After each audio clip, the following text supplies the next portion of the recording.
Break के बाद स्वागत है आपका कालचक्र में। आज कालचक्र में पंडित जी आपको घर को वो स्थान बता रहे हैं जहां से राहु आपके जीवन में उथल पुथल मचा सकता है। इस जगह पर गौर करें और बने रहें कालचक्र के साथ। अपनी चर्चा को आगे बढ़ाते हुए बात करते हैं घर के खिड़की दरवाजों की।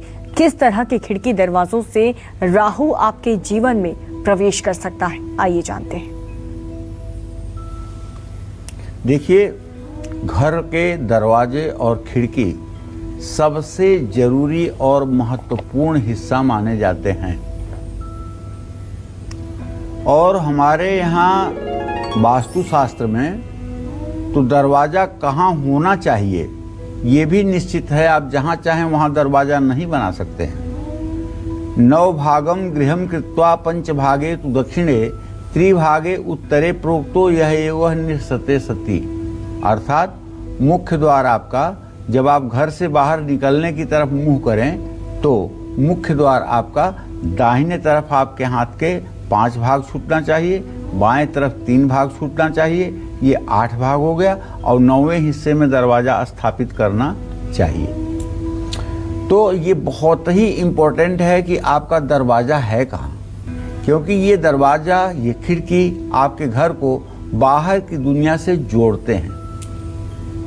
इन्हीं से हो करके सकारात्मक ऊर्जा आपके घर के अंदर प्रवेश करती है और जगत जननी जगदम्बा माँ महालक्ष्मी भी सायंकाल जब पृथ्वी पर आती हैं तो वो जिस घर के सामने साफ सुथरा रंगोली बनी हुई घर की महिलाएं चहकती हों, ऐसे घरों में प्रवेश कर जाती हैं। जहाँ महिलाओं का अपमान होता है, महिलाएं दीनहीन रहती हैं, घर पर साफ सफाई नहीं रहती, घर का कूड़ा दरवाजे के पास होता है या डस्टबिन निकास द्वार पर होता है, वहाँ से लक्ष्मी फिर आगे बढ़ लेती हैं। इसलिए घर के दरवाजे और खिड़की अच्छी हालत में रहने चाहिए। अच्छी हालत का मतलब दरवाज़ा अगर आप बंद करते हैं तो कम से कम उसकी सिटकिनी आराम से बंद हो जाए। अगर सिटकिनी नहीं बंद होती है तो ये अच्छी हालत नहीं है। दरवाजे को खोलने के लिए अगर जोर लगाना पड़ रहा है तो ये अच्छी हालत नहीं है। दरवाज़ा बंद करते खोलते समय तेज की आवाज़ आती है, ये अच्छी चीज़ नहीं है। या दरवाज़ा नीचे चौखट के पास सड़ रहा है, उसकी लकड़ी गिर रही है, ये अच्छी बात नहीं है। तो ऐसे में टूटे दरवाजे और खिड़कियाँ अगर ये टूटे हुए हैं तो फिर और आवाज़ भी अगर होती है तो उनको सही करवा लेना चाहिए, अन्यथा आपके घर में तनाव जगह बना लेगा और आप कई प्रकार की मानसिक समस्याओं से घिर जाएंगे। इसके अलावा एक बात सबको बताना चाहूँगा, ज़रा ध्यान दीजिएगा। वो बात ये है कि कहीं आपने अपने छत पर कोई लकड़ी या लोहे का चौखट तो नहीं रखा है। चौखट समझते हैं ना, जो दरवाजे में लगता है, जिसमें दरवाजा का पल्ला लगाया जाता है, उसको चौखट कहते हैं। कहीं आपने अपने छत पर कोई न उपयोग में आने वाले चौखट को तो नहीं रख दिया है। अगर हाँ आपने रखा है तो आपसे रिक्वेस्ट है उसको उतारिए वहाँ से, नहीं तो ये चौखट आपकी जिंदगी को चौपट कर देगा। बहुत ही अशुभ होता है चौखट का छत पर रखा जाना। तो ऐसे में एक बार आपको अपने घर के वास्तु पर, घर की साज सज्जा पर ध्यान जरूर देना चाहिए। और चलिए अब बात सिंह राशि के राशिफल वालों की। कैसा रहेगा आज का इनका पूरा दिन, आइए जानते हैं पंडित जी से। सिंह राशि के जातकों को बताऊं कि बुध के साथ आपका राशि स्वामी सूर्य इस समय कन्या राशि में गोचर कर चुका है।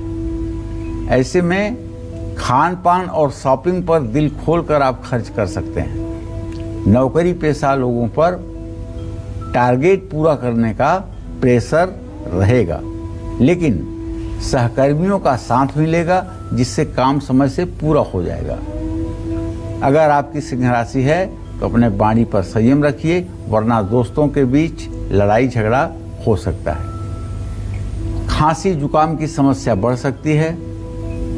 इसलिए आज अपने अंदर बदलाव नहीं लाएंगे तो, अगर बदलाव नहीं लाएंगे तो समस्याओं में घिर जाएंगे और पछताएंगे। किसी भूखे व्यक्ति को भरपेट भोजन करा दीजिए। शुभ अंक आपके लिए 6 होगा, शुभ रंग आपके लिए लाल होगा। जय मां विंध्यवासिनी। तो बस कुछ देर का इंतजार और बहुत जल्द पंडित जी आपके सामने उन विजेताओं का नाम रखेंगे।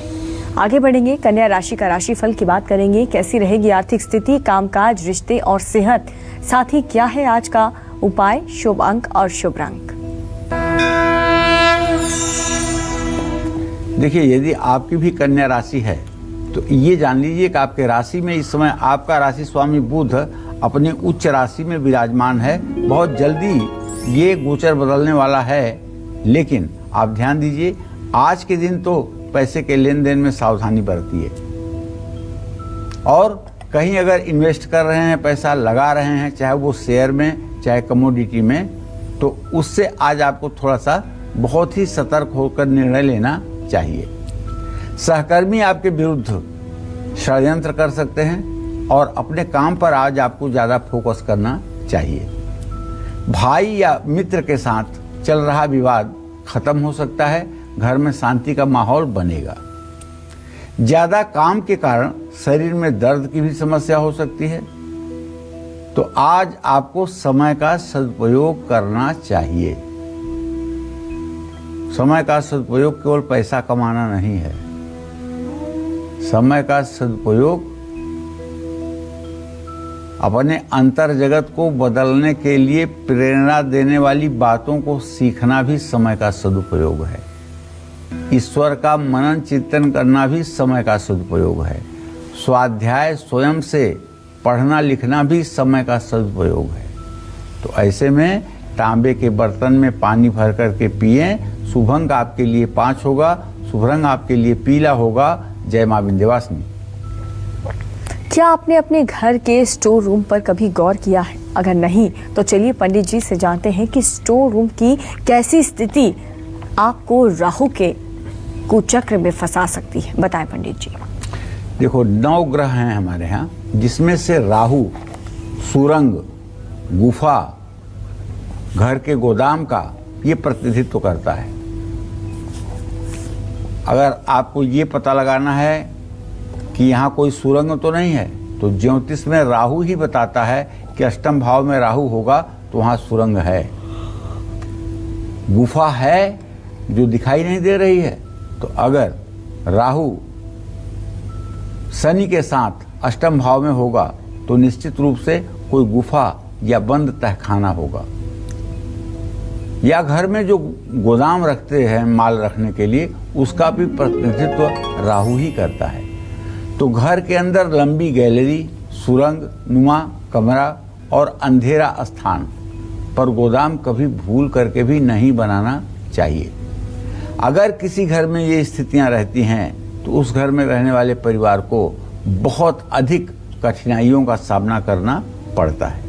इसलिए घर का निर्माण कराते समय या घर खरीदते समय इस बात का विशेष ध्यान रखें कि घर में सूर्य की रोशनी जरूर आती हो। घर का गोदाम कभी भी घर के अन्य कमरों की तुलना में बड़ा नहीं होना चाहिए। अगर घर में ऐसी स्थिति है और गोदाम में अंधेरा रहता है तो घर का मुखिया गलत तरह से धन कमाने की कोशिश करता है। गलत राह पर चलने के कारण वह कई लोगों को अपना शत्रु बना लेता है। स्टोर रूम के साथ कभी भी बाथरूम, नाली, मोरी, गली या सकरा रास्ता नहीं होना चाहिए। ऐसा होने पर घर के सदस्य उदास रह सकते हैं, जीवन में खालीपन महसूस हो सकता है। और चलिए अब बात करेंगे तुला राशि वालों की। कैसा रहेगा आज का इनका पूरा दिन, आइए जानते हैं। तुला राशि के जातकों का गोचर तो अच्छा ही है, इसलिए कि चंद्रमा इस समय विराजमान हो गए हैं आपके राशि में और चंद्रमा और शुक्र का स्थान परिवर्तन चल रहा है। चंद्रमा के घर में शुक्र, शुक्र के घर में चंद्रमा। तो इसका सीधा मतलब होगा कि आज होने वाली है बरसात आपके ऊपर महालक्ष्मी के कृपा की। महालक्ष्मी की कृपा बरसेगी आपके ऊपर। खर्च सोच समझ करके करिएगा। अगर आप कोई प्रोडक्ट मैन्युफैक्चर करते हैं, उसे मार्केट में उतारते हैं, तो आपको चाहिए कि अपने क्वालिटी को सुधारने की कोशिश करें और व्यवसाय से संबंधित पेपर वर्क ध्यान से करने की कोशिश करें। पति पत्नी के बीच चल रही अनबन दूर हो जाएगी, सिरदर्द हो सकता है और साथ ही हल्की फुल्की चोट भी लगने की संभावना बनी हुई है। दूसरों पर भरोसा करके फैसला लेना उचित नहीं होगा, हानिकारक होगा। आज छोटे बच्चों को टॉफी बांटना चाहिए। शुभ अंक आपके लिए 2 होगा, शुभ रंग आपके लिए बैगनी होगा। जय मां विंध्यवासिनी। और पंडित जी, अब पहले कुंडली विजेता के नाम की घोषणा करने का वक्त आ गया है। देखिए, ऐसा है, आप लोगों का ईमेल मिलता है, वो आपका प्यार है, आपका विश्वास है और बड़ी ही पवित्रता के साथ उसमें से 3 लोगों का नाम चयन किया जाता है। उसमें कोई पूर्वाग्रह नहीं होता है कि हमारा कोई सगा है या कोई परिचित है तो उसका नाम पहले निकाल दें, दूसरे का नाम बाद में निकालें। तो ऐसे में आज की पहली जो लकी कुंडली विजेता बनी है, ये है रियंका जैन। रियंका जैन का जन्म 11 जनवरी 1986 को 3:45 पर दिन में मेरठ में हुआ है, उत्तर प्रदेश में। रियंका, आपने जो भी जानना चाहा है बेटा, मैंने उसका सम्यक उत्तर लिखा है और मुझे विश्वास है कि अगर आप उपाय करोगे तो आपके जीवन में परिवर्तन होकर रहेगा। हमारी शुभकामना आपके साथ है। मां विंध्यवासिनी की कृपा आपके साथ बनी रहे, ये शुभकामना हमारी और है। तो ये थे हमारे पहले कुंडली विजेता। और चलिए अब कार्यक्रम में आगे बढ़ेंगे, बात करेंगे वृश्चिक राशि वालों की। कैसा रहेगा आज का इनका पूरा दिन, आइए जानते हैं।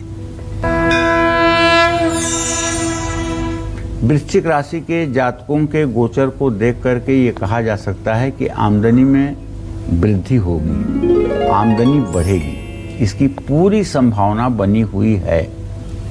ऐसे में कारोबारी अपने प्रोडक्ट की मार्केटिंग बढ़ाने की कोशिश करें, परिवार के साथ तालमेल बनाकर चलें, खान पान पर ध्यान दें, वरना पेट में उदर विकार, पेट में तकलीफ हो सकती है। आज आपसे कोई अपना काम अगर निकलवा सकता है तो निकलवाएगा। आज चंदन का तिलक आपको अपने माथे पर लगाना चाहिए। शुभ अंक आपके लिए 1 होगा, शुभ रंग आपके लिए नीला होगा। जय मां विंध्यवासिनी।